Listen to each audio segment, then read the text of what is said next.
Hey everybody, welcome to the Sarah Normal Activity. I'm Sarah, and I'm Nick. we're going to talk about horror movies and things that are scary True story. and funny. That's what I Good think. times. Good times, good times. I have not seen any horror since we last spoke. I was away and there were no screens for me. But Really? yeah, there were phone screens, but not like movie Yeah, yeah. screens or TV screens. Um, yeah, lots of horror on the old phone, but nothing. But I didn't get to sit down and watch anything. What did you? So you got to see? Clown in a cornfield. Let's talk about it. Yeah, so overall assessment, I liked it. It was very fun. Good slasher, doesn't take itself too seriously.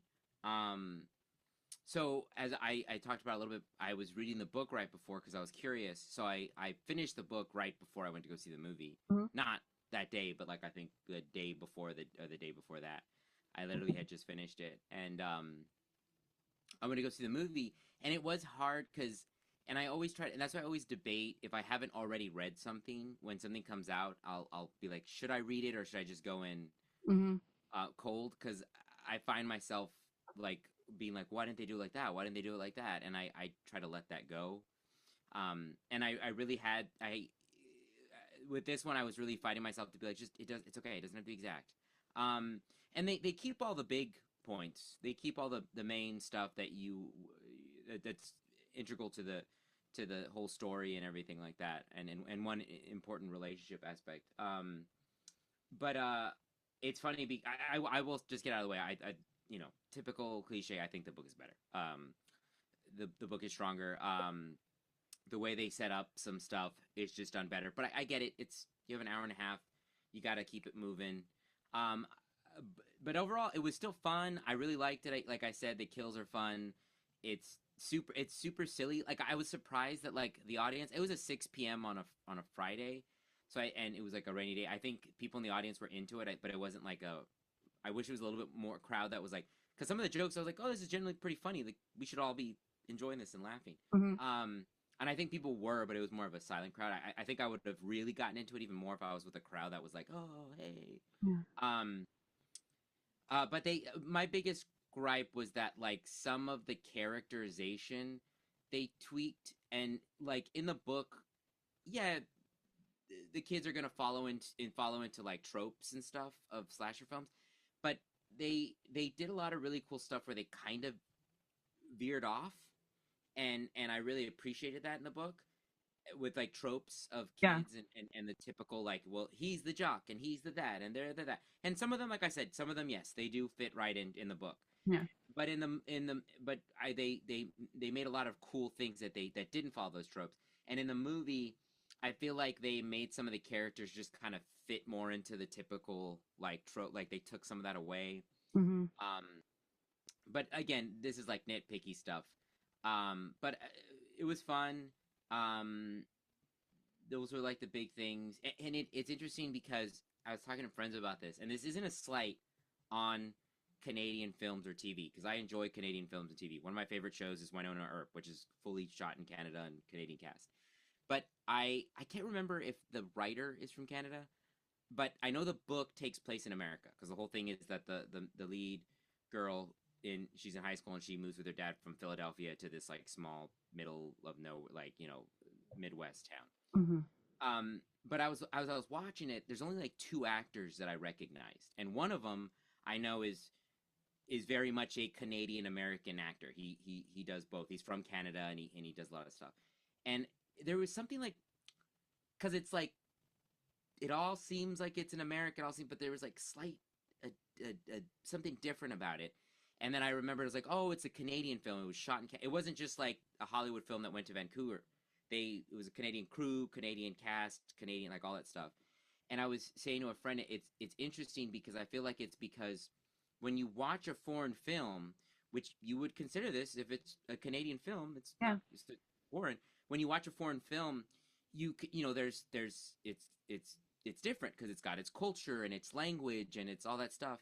And I realize that sometimes if you don't know something is a Canadian thing, it's weird because you're like, well, this is a Hollywood film, right? Because there's speaking English and it's got all the aspects, but there's And it's just because Canadian culture is different from ours and they have their own thing.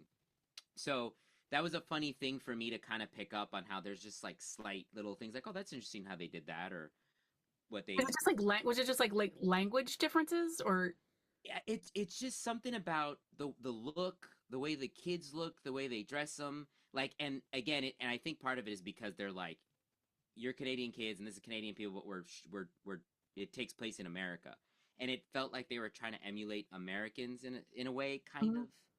Okay. And it was kind of a little bit. And at one point, one of the kids said "out," and he said like "oot" or something. He said like he had that Oh tinge. I yeah. was like, there it is. I was like, that's right, Canadian film. That's right. That's right. Gotcha, you son of a bitch. I got you. You maple syrup bastard. No, no.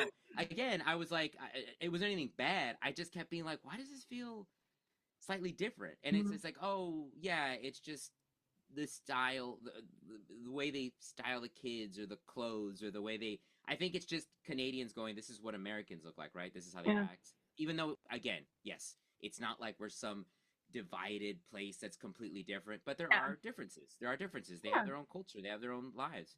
And so that was an interesting thing that I picked up on. But it didn't take anything away. I'm not knocking anything against. I love Canadian Mhm. culture and TV and film. Like I said, When I Earp's one of my favorite. Takes place completely in Canada. It's completely Canadian cast. It's great. I just was interesting to see, but it's really fun. Really. Oh, and the guy who directed it, I found out, is Sally Field's son. Nice. Yeah, Great.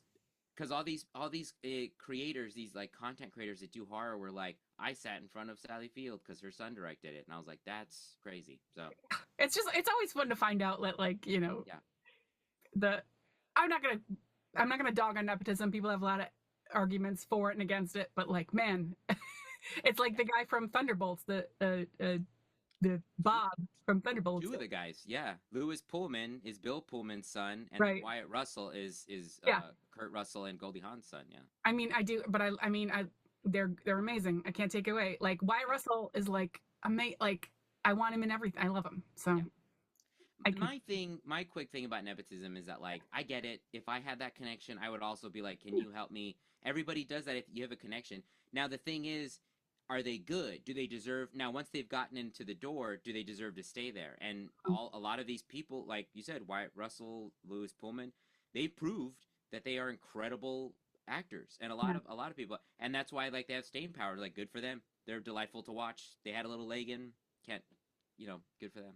yeah, yeah. I mean, it's like, so I can get a little miffed just from like my friends who have been trying to break in forever, and Yeah, it's like you don't have parents who are yeah. going to make a phone call. Um, but good for them. May he Good live for them. and be well. Yeah. And if you did a great job, you did a great job. So as far as like it being like the book is YA, like is the book? Do you Mhm. think the movie is like a little bit more all ages? I no, it's still like I don't know if it's rated. I think it's still rated R. Mm-hmm. It yeah, no, because it at first I was like, ooh, some of the kills are a little tame, and then it like had some fun. I can't remember if it's PG-13 or rated R, Okay. but it it would make sense that they would want to make the movie oh no, it's rated R. Yeah, okay, cool. I Okay. was like, I'm pretty sure it's rated R. Yeah. Um, but it's not crazy gory for the Yeah. sake of gore. There are some like cool, fun kills. Um, it's not like Terrifier or anything like that. But it's fun, and I think part of that YA of it comes into play because it's silly too. It's you're kind of like there's weight to stuff and there's stakes, but people are also kind of making jokes while there's like horror happening. Call 911! Where's the button, Jen? What is this? What kind of phone is this? Wish I It's not as serious as some of the other ones, like I Know What You Did and Scream. Like some of the ones where it's like we're really like there's a joke here and there. This one has like jokes even amidst the carnage of stuff. So Oh, nice. Yeah, I saw a reel earlier from one of the like horror bloggers I follow. And he was just like kind of like fighting back against comments about it being like starter horror or like people's complaints about it was that it was like kind of light or like and oh I yeah, haven't seen it yet, but he was like very adamantly like, no, this is still, you can still take it seriously. It's oh still, yeah. you know. It's still it's and what's good is it still keeps a lot of the message from the book of why it's happening, what's going on, which is important, I think. Mm-hmm. And speaking to that, which is speaking of starter horror, because it's still fun. It's still a horror film. It still like has gore, and but I think what was important, and a horror blogger like you talked about that I saw made a really good point, and I was like, yes, absolutely, 100%. Was that when he went to go see a special screening, and like Sally Field was behind him, and the director, somebody was around them and brought like a 9-year-old kid, 10-year-old kid, which I mean, I understand. I used to go see horror movies when I was young too. Mm-hmm. But the kid the whole time was like, yeah, yeah, yeah, yeah, yeah, like super into it. Yeah. And apparently at the start of the film, the kid turned to like somebody else like, "Have you seen Sinners? It's really good." So everybody's like, "This kid's on track. This kid knows it." But the kid was super excited, and at the Yeah. end was like, "I love that film. That's one of my new favorite films. I'm excited." And the director was like, That's why I'm doing that. That's success for me Mm-hmm. because that kid and like the guy was talking about this is like a good like that's great that a kid can watch that and go, I'm gonna remember this. I love horror. Like he's a horror fan, like we all like kind of become and how we start. And it's great because of everything that's happening with the genre of horror that we've talked about, like how it's being noticed now, it's being recognized in the academy and all that. As like it's actually a really powerful, important genre, and like how they're saying like it's good movies like this that'll get keeping the fans going, new fans coming along. And I was like, oh yeah, absolutely. It's still rated R. It's still like full on people getting chopped up and all that stuff. But like it's a lot of fun, and it is like one you could take like a child that probably shouldn't see it that early. But I saw I saw Pet Cemetery when I was 5, so yeah, Right. yeah. So Yeah, it's good. Yeah, it's good to have something that like welcomes people into the genre that doesn't necessarily mess them up yeah. at the top.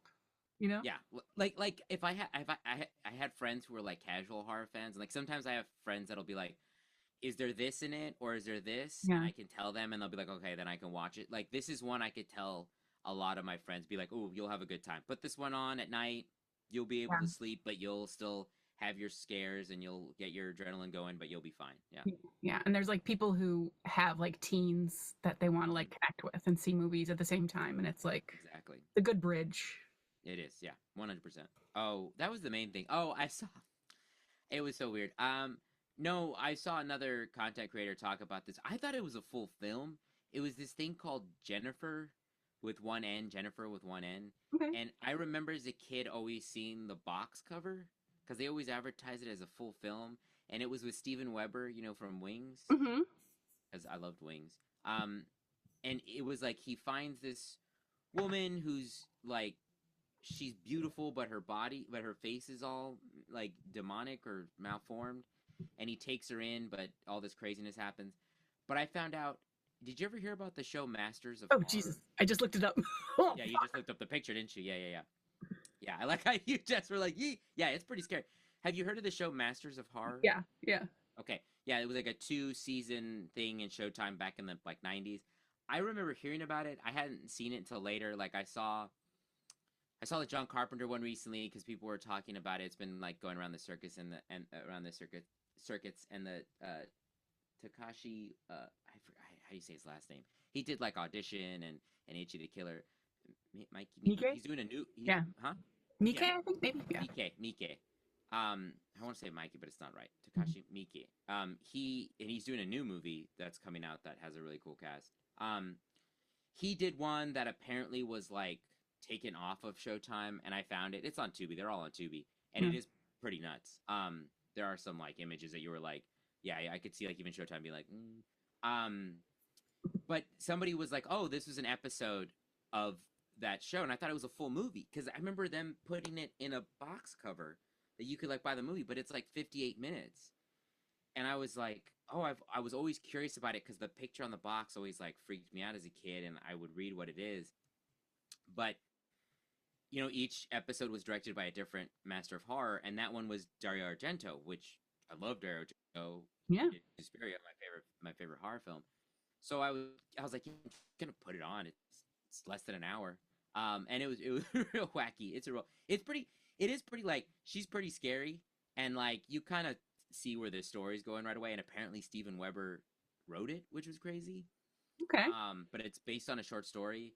But it's interesting. Some of the dialogue is so funny because it's so like 90s or like early 2000s dialogue that's just ridiculous, and some of the scenes and acting is very very very funny. But but it was kind of like an interesting like it was interesting to see Dario Argento do that one, and that was written by Steven Weber, and yeah, but she's pretty freaky. The whole concept of the idea of it felt to me like because she doesn't talk, and she gets really attached to Steven Weber, and she gets jealous of other people, and she like attacks people, and he's trying to like help her, but he's also trying to keep her away, and he Mm. basically follows the loop of how he found her because he's a cop and he finds this guy trying to kill her, and he's like, you don't understand, and then he kills him, and then he takes it, and then he becomes it, and da da da. But it kind of felt like this.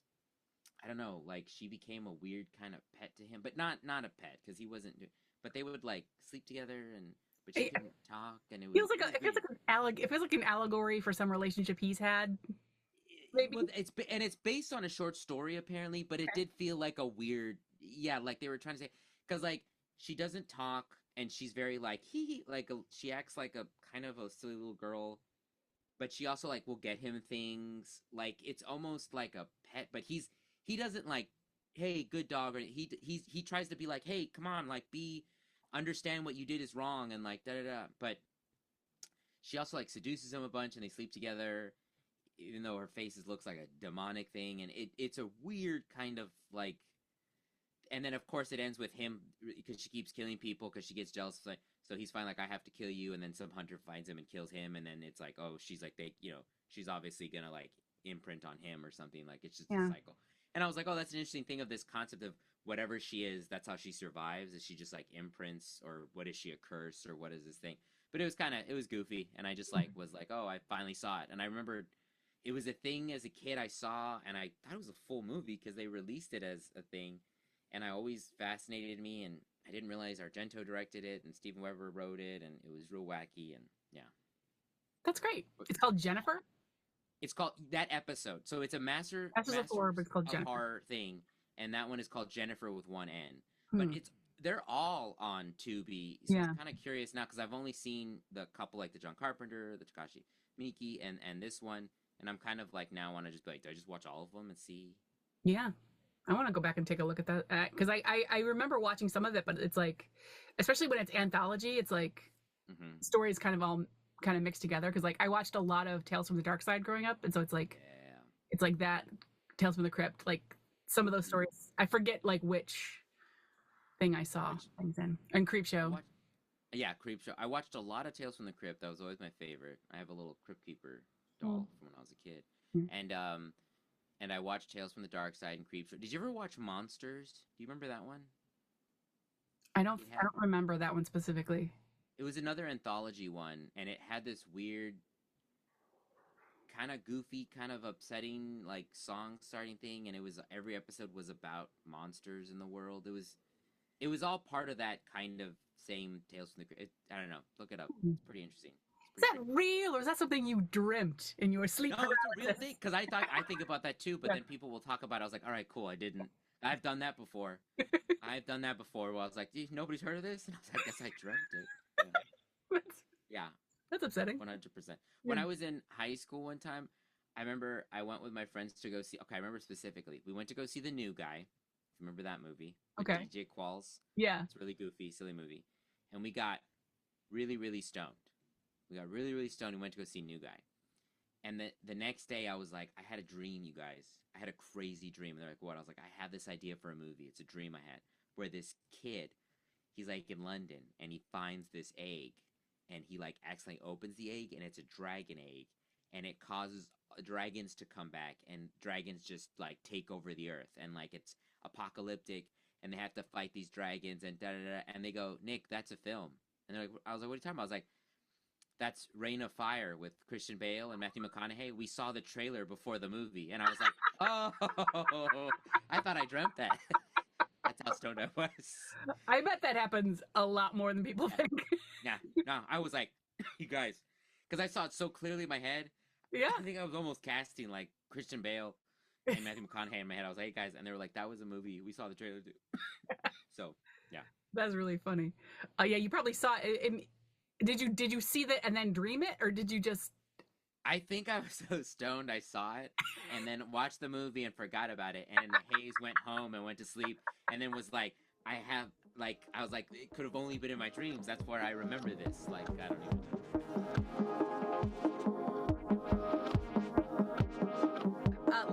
Let's take a look at. So, what is your experience with two sentence horror, or I'm calling it tiny horror? Tiny horror. Little flashes. Little flash. I've seen some. I've read some. I haven't, not a ton, but I've seen a couple. I've totally checked them out. I don't remember where exactly I saw them. Yeah. But I know I've seen, and I think people have made. Some people have gone off to make videos of them or little like snippets. Am I right? And there was a TV show. There is. I think there was 3 or 4 seasons of a show called Two Sentence Horror on Netflix. The most famous one is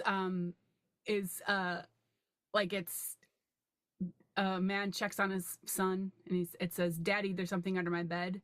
So I looked under the bed and my son said, "Daddy, there's something in my bed." I don't know that one. So it's like I don't know. That's the. Oh, he went into his bed. It's like he went into the bedroom and he was like, his son was in bed and he said, "Daddy, there's someone under my bed." So I looked under the bed and my son was under there saying, "Daddy, there's something in my bed." Someone in my. Oh yes, and the son was like, "There's somebody in my bed." Yes, yeah. I do know that one. I thought. Okay, sorry, I got confused. Yes, I have heard of that one. I do know what you're talking about. Mm-hmm. Yeah. Yes. So that is the most famous one. I forgot that Netflix did do something with it, and I did want to check it out. I don't know why I didn't. I only watched a couple. I only watched a couple of them, but okay. Oh yeah. So this is what it is. I begin tucking him into bed, and he tells me, "Daddy, check for monsters under my bed."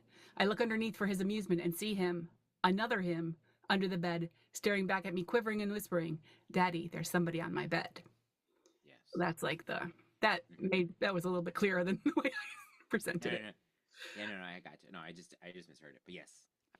This is the one that I like. Oh, don't be scared of monsters. Just look at them. Look to your left, look to your right, and under your bed, behind your dresser, in your closet, but never look up. She hates being seen. Ooh, that's good. They celebrated the first successful cryogenic freezing. He had no way of letting them know he was still conscious. Ooh, that's like Demolition Man. Yeah. She wondered why she was casting 2 shadows. After all, there was only a single light bulb. Ooh. Okay. All right. The grinning face stared at me from the darkness beyond my bedroom window. I live on the 14th floor.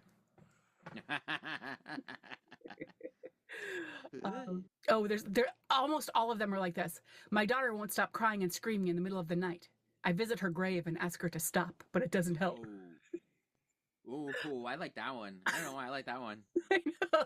A lot of them are like, people died. People dead. It sat on my shelf with thoughtless porcelain eyes and the prettiest pink doll dress I could find. Why did she have to be born still? Oh, wow. So uncomfortable. That's almost like the famous Hemingway poem, the Do It. Oh yeah, drama in 6, yeah. Child shoes for sale, never worn. Yeah, that's what that felt like to me. That felt like less horror and just more like, oh. Yeah, some of them are just like that. I was like, oh, that's gross. I woke up to hear knocking on glass. At first, I thought it was the window until I heard it coming from the mirror again. Ooh, I like that one. Mirrors, yeah. But some of these are. See, that's from a list of like, these are good ones. You have 3 wishes, kid, the genie said to me. This is more than 2 sentences. Okay. So there's the asterisk next to this one. You have 3 wishes, kid, the genie said to me. I always wanted something, so I wished for it. I wish I wasn't so sick that Mom won't give me the bad medicine. The genie didn't do anything. He just stood there. You still have 3 wishes. Oh. Munchausen by proxy. Which I figured that once he was like, the bad medicine, I was like, it's Munchausen. But I get why he was like, you still have 3 wishes, because he's like, I wish I wasn't so sick. And it was like, because you're not. So yeah. That's a cool way to say that. Because I knew where it was going. It just took like, yeah, he's saying you don't have any more wishes because, yeah, the kid's not sick, obviously. I figured that with the bad medicine. But I was like, oh, he's just saying you still got it. That's crazy. Okay. And a genie, which is fun. And a genie, yeah, it's fun. I like it. I like genies. Jinn. Yeah. Jinn. Spooks. My wife and I couldn't believe we were having twins after trying for so many years. $1 million to attend this dinner, but such an exquisite delicacy is worth every penny, I thought to myself as the masked waiter carried the first twin to the table. Jeez. Let's go. Gross. Wow. Wow. Wow. Hey, Guys. guys. So here's one. I'm going to read the first sentence and you try to guess what the second one is going to be. Okay. When my STD test came back positive, I was furious at my husband. But he assured me there was no woman alive he would choose over me. But of course, he didn't say anything about dead or something like that. He's having sex with dead women. Yeah. A chill ran down my spine as I remembered all the overtime he'd been working at the morgue lately. Yeah. Okay. I knew it was something about. Yeah. I knew it. Ooh. Yeah. Because I read a book. Did I tell you about that book I read called Necrophiliac? No. I read a book a little while ago because it was one of those book talk things. They're like, "You want to read a real fucked up book?" And I was like, "Yes." And it's a short book, and it was written in the 70s in France. And for the longest time, it hadn't been translated until like a couple of years, or no, maybe like in 2011 or earlier, or sooner than that, like not too long. But it was finally translated, and it's a short thing, and it's just about a guy way back when, a long time ago, 17th century, I want to say, something like that, and he's a necrophiliac. But it's him, like it's all told like through a journal, like he's just like, today I did this, and he just goes around having sex with. But it's a lot. It's at first I was like, oh, okay, I can read a book about it. But the guy, he doesn't discriminate against anything. Anything and everything. And take that as you will, and let your imagination go to the worst parts, because it is like, as long as it's dead. Yeah, it's well, no, humans. Oh, only humans. But it's like, gender doesn't matter, age doesn't matter. So that's where I was like, yeah, that's where I get off the train. Yeah, that's where I was like, the first time I was like, he kept saying young, and I was like, oh, they're probably. But then I later on he get like, and some of them are older, some of them are this, some of them are that. Sure. But there's one where he out loud says the age, and I was like, oh. And I kept reading. I read the whole thing. It's very short, but it's weird. The thing is, if it wasn't for that, the way he writes about it is so romantic. He's like in love with these corpses, and he can only hang on to them for a little while before they get. That's the thing, because he falls in love with these corpses and he spends time with them. So it's this guy writing this really romantic thing about. But it's like if you didn't know they were dead or what they it would sound like he was just in love with these people. So it's beautifully written. But then the whole time you understand it's dead people. And he's like, he sleeps with them and he cuddles them and he loves them and he does. He's like, if he's in a full relationship with them. But yeah, it's a lot. Anyways, more 2 cents are. I went off the rails with this. It's a lot. My phone back up. It's a lot. Here we go. Wait. Oh, here. I'll try to guess the second sentence of this one, or like the elements of it. I saw on the news how my upstairs neighbor had drowned her young children in the bathtub yesterday after hearing voices telling her to do so. Is it gonna that either she's starting to hear the voices, or she was the voice? I smiled as I disconnected my computer from her Bluetooth speakers. Happy I no longer have to deal with those brats running around day and night. Jesus. I was like, okay, yeah, it has to. She's the voice, right? Yeah. Connect to her Bluetooth. I like how you just go on to somebody's Bluetooth speaker and go, kids. I guess so. Yeah, it's not coming from this Bluetooth. It's coming from my mind. That's very funny. Right. The Amber Alert blared from my phone, then my wife's. But we silenced it once we saw it wasn't anyone we knew. This might be tough to guess. Okay, so it came from both their phones, and they silenced it once it wasn't anybody they knew. I'm guessing that they kidnapped the kid or something. Oh, it wasn't a kid they had kidnapped. Is that what it is? Like, it's like, oh, it's not the kid we kidnapped or something like that. My heart stopped and fear paralyzed my every muscle when a third alert sounded off in the closet. I guess that didn't. It was more about like the phone. Oh, the alert going on, and then something in the closet be like, "Who's in the closet?" Yeah, it's okay because those things just go off. Yeah. I think it's that the Amber Alert. And this is what a lot of these are. Like, I have to like go to the comments to figure out what some of these mean. Yeah. They abducted someone, but it wasn't someone they. No, I think what they're using is the Amber Alert as a red herring. So it's like his went off, and he was like, and then his wife's went off, and they were like, oh, it's nobody we know. And then a third one went, because you know how they just sometimes they go off. So it's Right. like in the closet, which means somebody's in the closet. Who's in the closet? Why is there Right. anybody in there? So the Amber Alert is just a red herring. It's just the thing that alerted them that somebody's hiding in their closet. Some goof who forgot to silence his phone. Uh-oh. 'Cause sometimes when you silence them, that Amber Alert was still... so that's what happens. Like, oh, no. Yeah. It's like the wet bandits are in there, just like, Yeah. ah! I like the Wet Bandits version of a slasher. Yeah. Yeah. Whoa. There's a lot of them like this. Ma'am, I'm afraid we have found your husband's body here in a warehouse near the edge of the city. Okay, ma'am, we're afraid we found your husband. We found your In a husband's warehouse. body here in a warehouse near the edge of the city. Yeah, this one will be tough to. As I listened to the police officer, my concerns shifted from being found out to why there were two bodies. So, Oh, okay, that's interesting. I get she killed. I had a feeling she killed him, and she's like, but that there's two bodies. that's not so where who he did she is. kill? Yeah. Yeah. I think Or why- it's not really written because it's like either it's like why his body is there or something, because that's I feel like Yeah. that a lot of people make those like jokes on reels where they're just like they just found my husband at the bottom of the river, but that's not where I left him, and then they like oh, this is a fun one. I like this one. You won't be able to guess the second sentence. I think there's been some mistake, I told them. I'm not a medical doctor.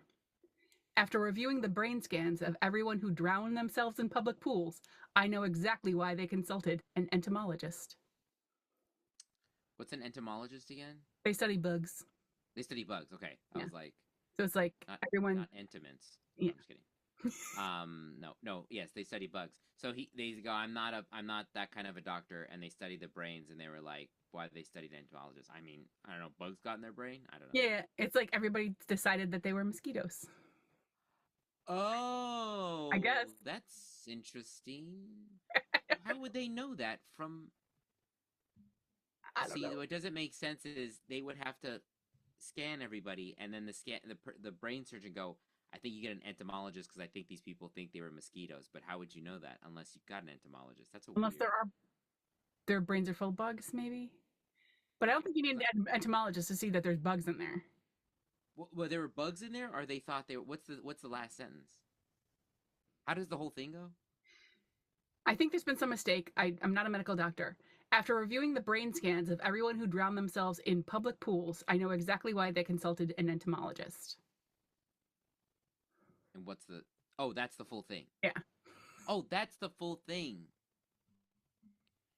Oh, I was... That's it. guessing. I'm I thought sorry. we were doing a guessing thing. Oh, so Sorry. that's the full thing. That's the whole thing. That was the whole thing. I'm sorry. Oh, I was trying to guess. I was like, huh? So I was like, what's the whole thing? Because I was like, there's no way you can get. There's no way. There's too many ways for it to go. Oh, So I just read the whole thing. I thought you I'm were... sorry. Sorry, yes. Oh, so then he goes, oh, after... Now I know why they consulted an entomologist. Oh, they... Yeah, I guess it's insinuating there's bugs, or they thought they were mosquitoes. Yeah, that's a weird one. Yeah. I was, and then the rest of it was me just trying to figure out. Okay, I gotcha. I thought I was supposed to guess. I'm sorry, I was so confused. I was like, I don't know. Oh, this is my favorite one. Asking the Ouija board if her husband was still faithful. I am going to make you guess this one. Okay. Asking the Ouija board if her husband was still faithful, it told her that he had found someone else and she should leave him immediately.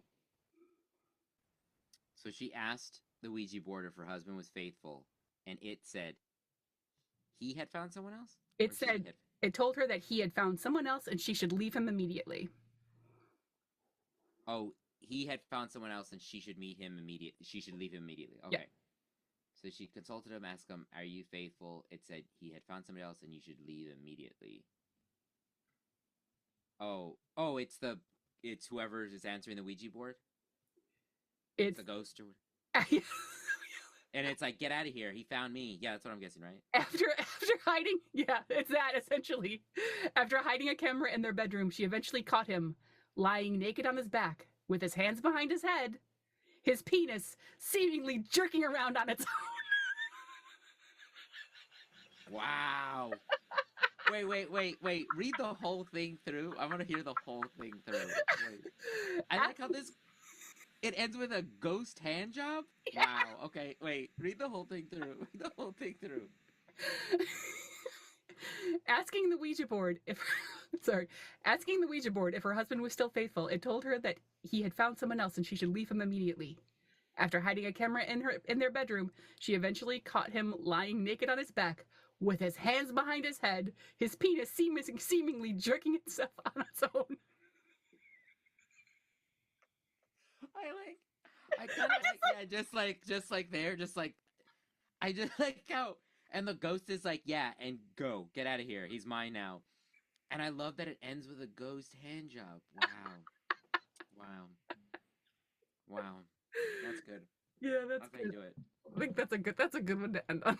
Yeah, that's You got a good taste of tiny horror. Of tiny horror. Oh, can I tell you a quick story that I heard? Oh, please. Because it reminded me of hearing all these. So I don't know if you've been following, but a lot of stuff on like TikTok, there's people talking about vampires in New Orleans. Mm-hmm. Because because I remember when I visited New Orleans back in November 2019, I went on a vampire tour, went on a ghost tour, and vampire lore is very, very, very, very big in Louisiana. It's been for years and years, ages. Especially Anne Rice, a lot of her like Interview with the Vampire starts all in New Orleans and stuff. So even before Sinners, because people are like, oh, this is all happening because of Sinners, but before, people started talking about encounters with vampires in Louisiana and little stuff like that. And I've heard all kinds of stories, and while I was there, I was, attentive to everything, and like I said, I went on a vampire tour. But recently I heard one, I think it was just yesterday, that was pretty cool. I kind of liked it. Again, I don't know if it's true. It's this woman who does, she gets stories from people, and then she goes, this person told me this story, so I'm going to tell it to you, no disclosure. But I thought this one was a cool, interesting one.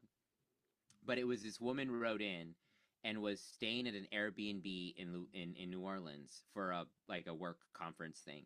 And she got there, and the Airbnb was like, here are the simple rules, clean up this, do that, And then it was like, and don't open the door for anybody, no matter what, after midnight. And she was like, oh, okay, I'm in New Orleans, get it, like, of course, cutesy, like. And first night is whatever, nothing happens, go to sleep. And the second night, it's like 12:45 at night, and she hears like 3 knocks, and she goes to the people, and she's up, and she goes to the people, and she sees this beautiful, handsome man, just like really good-looking guy. And he's like, so sorry to bother you. I left my phone in there if I could get it. And she was kind of like, well, no, I didn't have anybody over. But maybe it was somebody who stayed, before. And so she was kind of like, I don't know. And apparently he mumbled something. So she opened the door to like, be like, huh? And apparently the guy just looked at her, winked, and said, that's all I need, and walked away. So he just kind of like winked and went, that's all I need, when she like just kind of opened the door and walked away. And she was like, that's weird. And this is the thing where a lot of this, like, as they told the story, they were like, this person's doing everything wrong. Like, it's just like, don't open it. I would pretend like I'm not even there. Like, people were in the comments being like, I don't even open the door for people that come during the day that I don't know. Which ever since I was a kid, the door, like, I remember they showed, like, millennials when, like, a doorbell rings, we all hide. Right, exactly. Answer the door. I used to do it all the time as a kid. Because all we were told is strangers are out there to kill you. If my super comes to fix something, I'm like, no! Yeah, like, who are you? Yeah, exactly. It's like, because all growing up, all we were told is like, you're gonna open the door to people just with a shotgun ready to get you. Yeah. So so it was like a lot of like, but anyways, so she sees that, she's like, that's weird, which I would already be like, I'm getting out of here right now.